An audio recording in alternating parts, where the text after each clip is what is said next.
L'énergie est notre avenir. Économisons-la, une phrase qu'on entend à la fin des publicités sur l'énergie et qui prend tout son sens. On pourrait même la conjuguer au présent, entre un parc nucléaire fragilisé, la guerre en Ukraine, l'inflation mondiale. L'énergie coûte de plus en plus cher et se fait de plus en plus rare, en France du moins, au point qu'elle pourrait manquer dès 2023. Et ça, c'est le froid qui va le décider, comme un pied de nez sur fond de réchauffement climatique. L'industrie, dans ce contexte, elle occupe la 4e place des secteurs les plus émetteurs de gaz à effet de serre. La pression climatique augmente aussi vite que celle des consommateurs, des pouvoirs publics, mais derrière les grands groupes, la transformation est engagée, énergétique notamment. Mais dans quelle mesure est-ce que le contexte actuel est favorable au changement ? La technologie est-elle une solution viable ? Jusqu'où et dans quel délai une transition énergétique des acteurs industriels est-elle envisageable ? C'est ce qu'on va essayer de voir ensemble pour ce premier numéro du podcast Objectifs Durables, en présence de 2 représentants d'acteurs industriels majeurs en France et dans le monde qui affirment avoir accéléré concrètement leur transition énergétique. Ils vont nous expliquer, vous allez nous expliquer pourquoi et comment. Lorraine Dumeau, tu es directrice environnement de Vinci Construction, c'est un pôle du groupe Vinci. Bonjour. Bonjour Valère. Et Emmanuel Normand, tu es directeur développement durable du groupe Saint-Gobain. Bonjour. Bonjour Valère. Merci à vous deux d'avoir accepté notre invitation. Je ne sais pas si ça vous arrive encore de pitcher votre groupe, votre activité et puis le rôle que vous avez au sein de ces énormes entreprises. Mais moi, j'aimerais bien que vous le fassiez. Et si tu en es d'accord, on va commencer avec toi, Lorraine, donc pour Vinci Construction.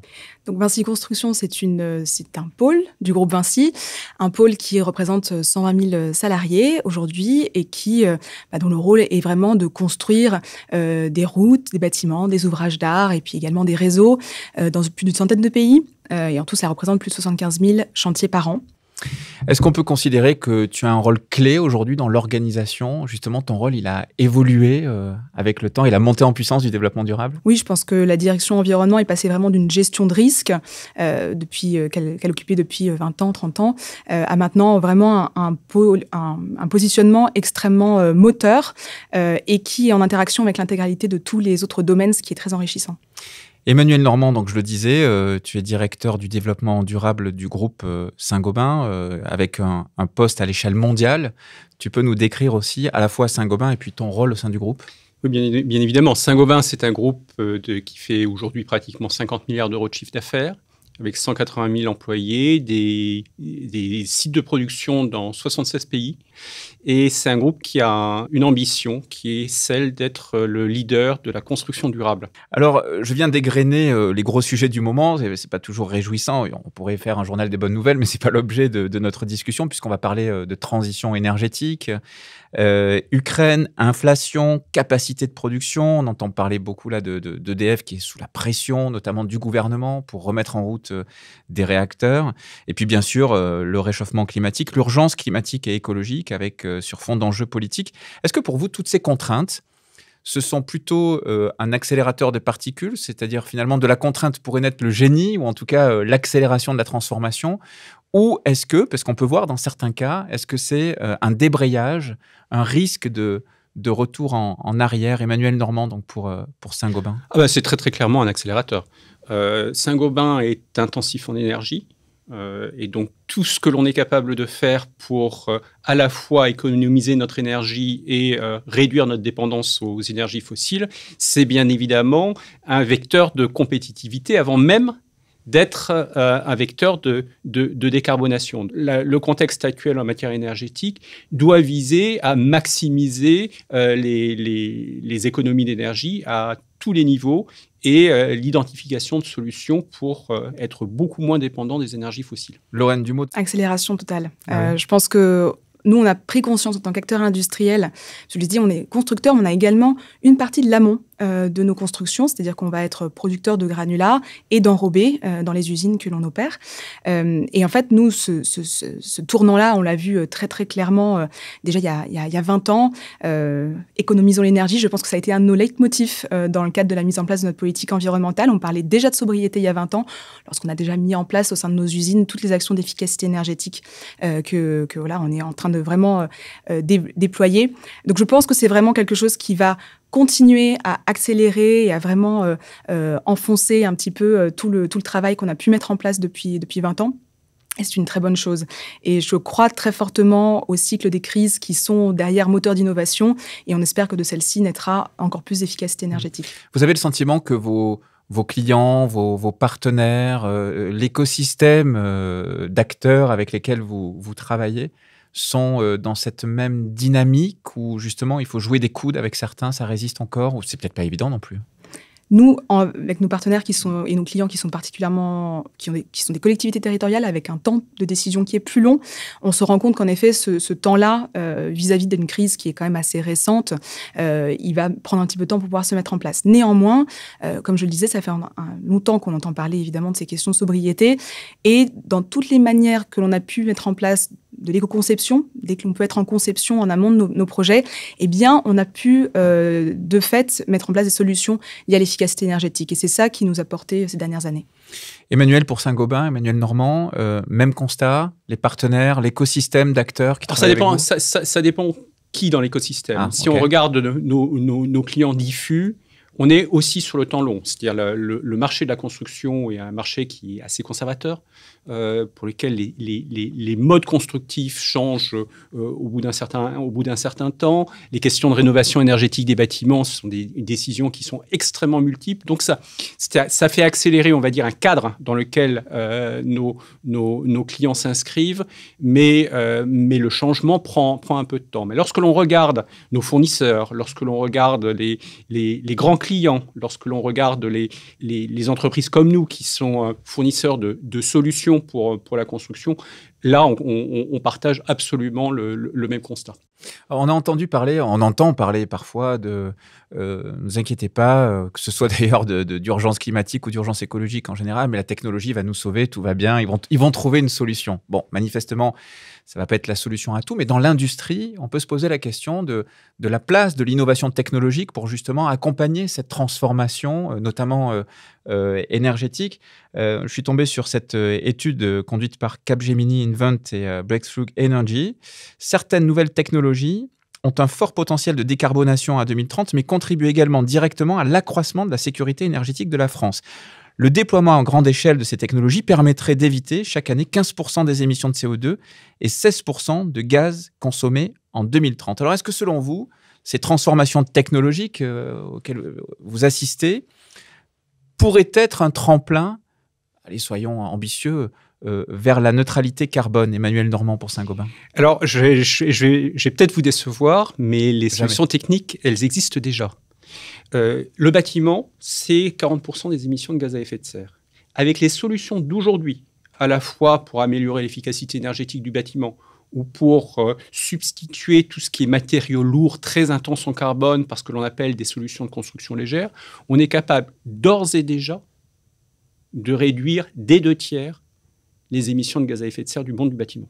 Après, on peut aller encore plus loin. L'enjeu, il est à la commande, en fait. L'enjeu est de déployer très, très largement ces solutions, d'éradiquer les passoires énergétiques, d'enlever, de ne plus construire avec du béton ou des briques là où on peut avoir des solutions beaucoup moins intenses en carbone. Donc, on a un enjeu d'appropriation des solutions et de déploiement très, très large. Est-ce que, même constat, côté Vinci Construction, Lorraine Dumeau, c'est prêt, il n'y a plus qu'à, il faut déployer, donc ça veut dire qu'il faut des moyens et de la commande, en fait. Et il faut une question sur l'usage. Et je pense que c'est vraiment quelque chose qui va être essentiel. On se posait la question de la sobriété, etc. Il faut se dire que en fait, cette crise énergétique que l'on traverse et qu'on connaît depuis un petit moment, en effet, les solutions, elles existent. Mais surtout, il faut bien se poser la question de l'usage du bâtiment, de l'usage de la route, et se dire que, en fait, ces infrastructures que l'on connaissait aujourd'hui, elles peuvent être le support de nouvelles révolutions énergétiques. Vous avez un exemple, justement, pour Vinci Construction, d'une technologie remarquable pour justement faire un peu la preuve par l'exemple? Il y a quelques années, on a lancé la première route qui capte les rayons du soleil pour pouvoir la restituer au bâtiment. Ça s'appelle Power Road. En fait, c'est l'idée, je ne vais pas du tout minorer le travail qui a été fait en R&D, mais elle est presque toute bête. Il suffit de mettre des tuyaux sous l'enrobé et qui permet derrière de pouvoir alimenter les bâtiments en énergie. On l'a installé pour chauffer des piscines, on l'a installé pour pouvoir aussi déneiger des routes lorsqu'il neigeait pour éviter d'utiliser du sel.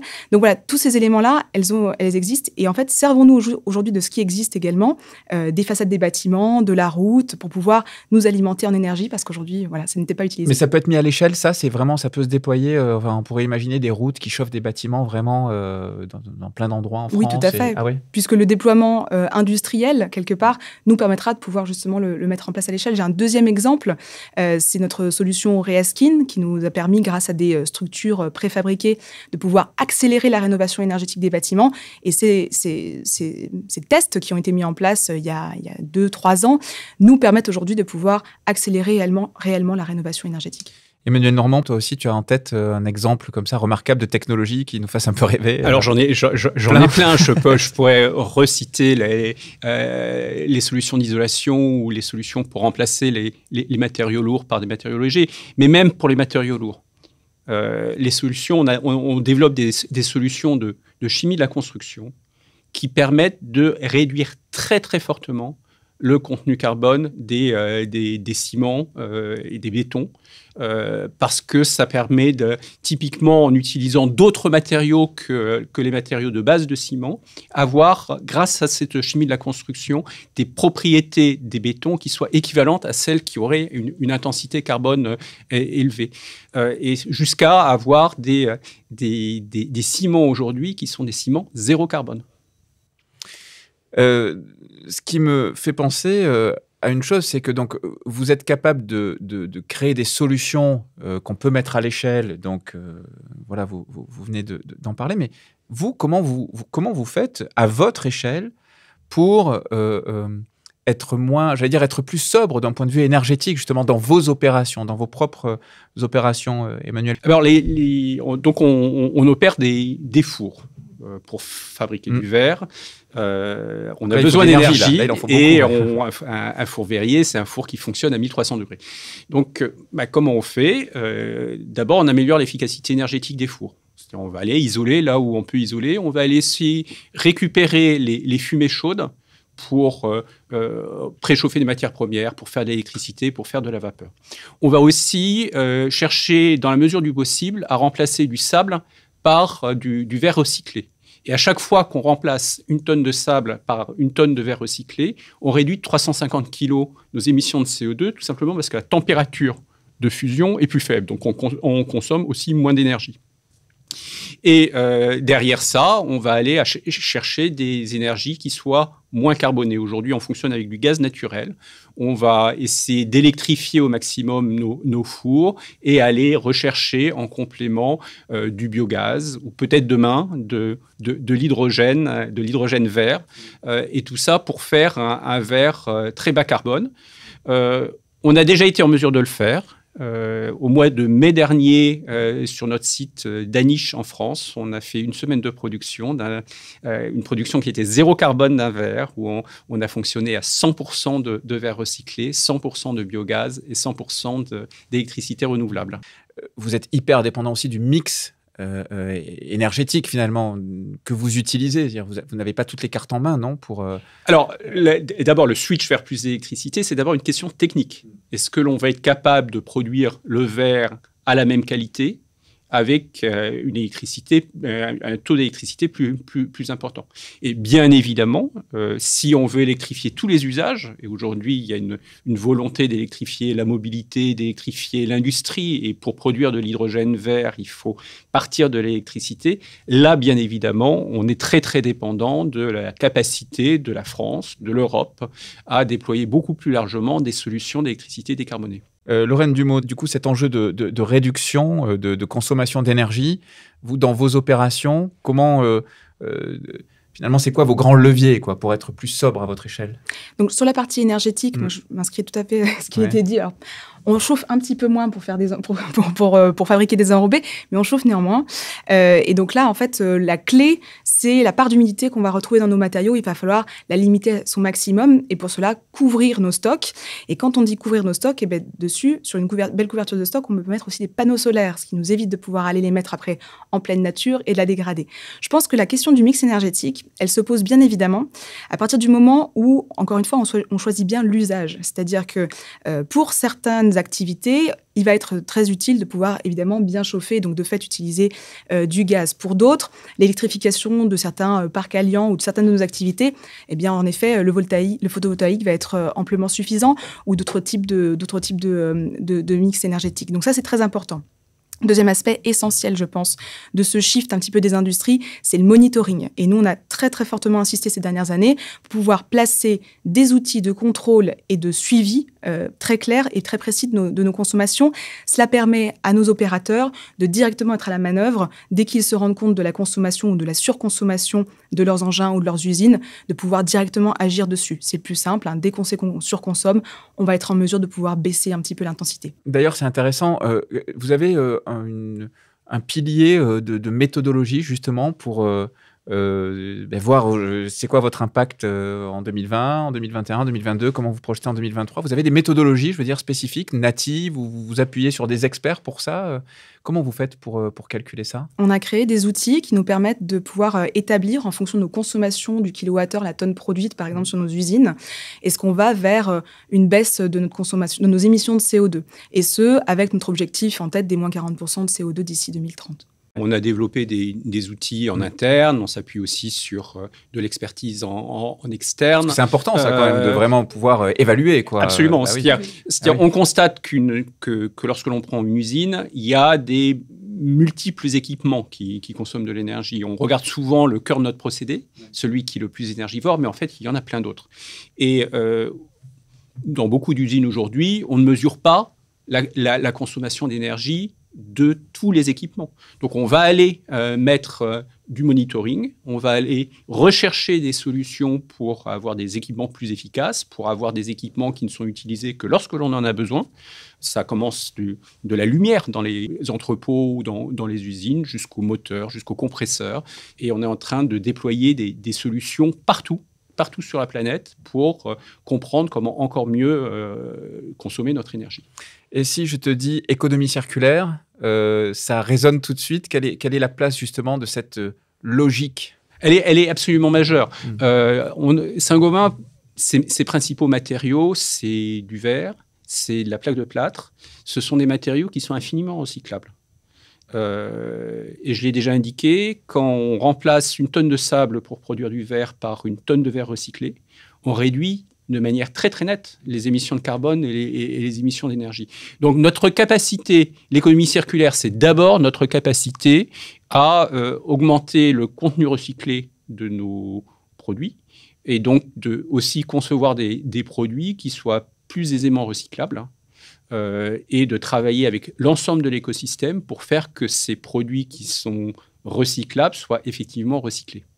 Et est-ce que c'est un levier d'économie à terme ou c'est plutôt un coût pour l'instant? Ah non, c'est très très clairement un levier d'économie, à tout point de vue. Économie de ressources, économie d'énergie. Lorraine, pareil, économie circulaire, tout de suite, tac, ça résonne. Alors, ça résonne d'autant plus qu'on a décidé vraiment vis-à-vis de nos clients de se positionner comme un acteur leader. On a une marque dédiée qui s'appelle aujourd'hui Granula Plus et qui permet de pouvoir, nous, se positionner vis-à-vis de nos clients en présentant tous nos produits recyclés, donc principalement de l'inerte, donc recyclables presque à l'infini, et qui nous permet aussi, lorsqu'on va parler d'enrobés recyclés, d'agrégats d'enrobés, comme on les appelle, de pouvoir limiter aussi l'import de bitume et de pouvoir le recycler également, puisque ça peser une grosse part du CO2 dans nos émissions. Donc je pense que voilà, le recyclage aujourd'hui, ça fait partie vraiment de notre économie globale et ça participe, je pense à mon avis, d'une certaine culture qu'on veut aussi impliquer chez nos clients. C'est pour ça que demain, je pense que nous, on présentera plus nos produits comme des produits recyclés, mais plutôt comme le verre, en disant voilà, on vous présente du verre, peu importe la part de recyclage que vous aurez à l'intérieur, vous aurez toujours une part de recyclage dans nos produits inertes. Là, je parle particulièrement de la France, mais à l'échelle mondiale, on voit bien d'abord que l'inflation est un phénomène qui est mondial, n'est-ce pas? D'une part, qu'il y a des tensions sur les marchés de l'énergie qui dépassent quand même nos frontières, même si on s'en prend quand même, on les prend de plein fouet. Pourquoi tous ces changements? Pourquoi toutes ces transformations? Je veux dire, au-delà de réagir à des crises, j'en parlais tout à l'heure, vous travaillez sur des projets qui sont sur les 10, 20, 30 ans à venir. Je veux dire, vous êtes des grands groupes industriels et vous êtes sur un temps qui est plutôt long.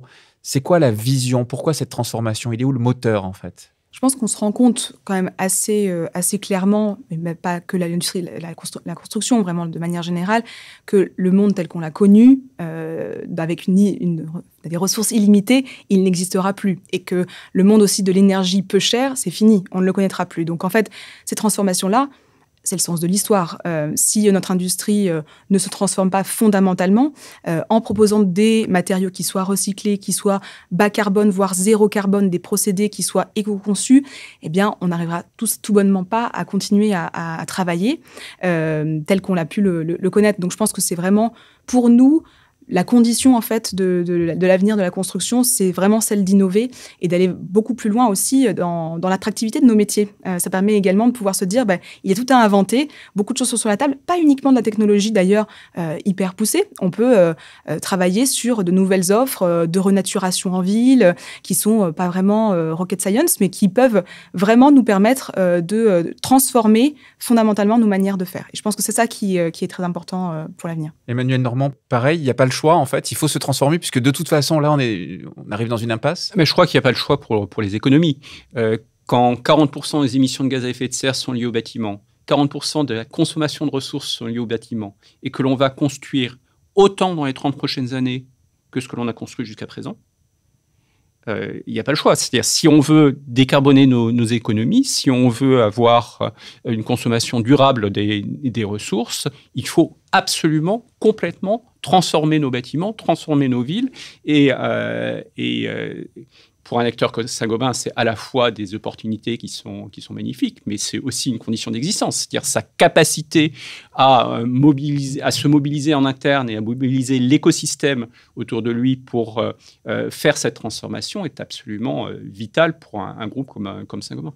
Comment est-ce que tu fais justement pour qu'à la fois cette thématique existe, vive et aille le plus loin possible, puisque j'imagine que c'est quand même ton objectif, notamment en interne, et que parfois les intérêts ne sont pas tout à fait les mêmes entre les périmètres? Alors, il y a un certain nombre de conditions pour embarquer l'ensemble d'une organisation.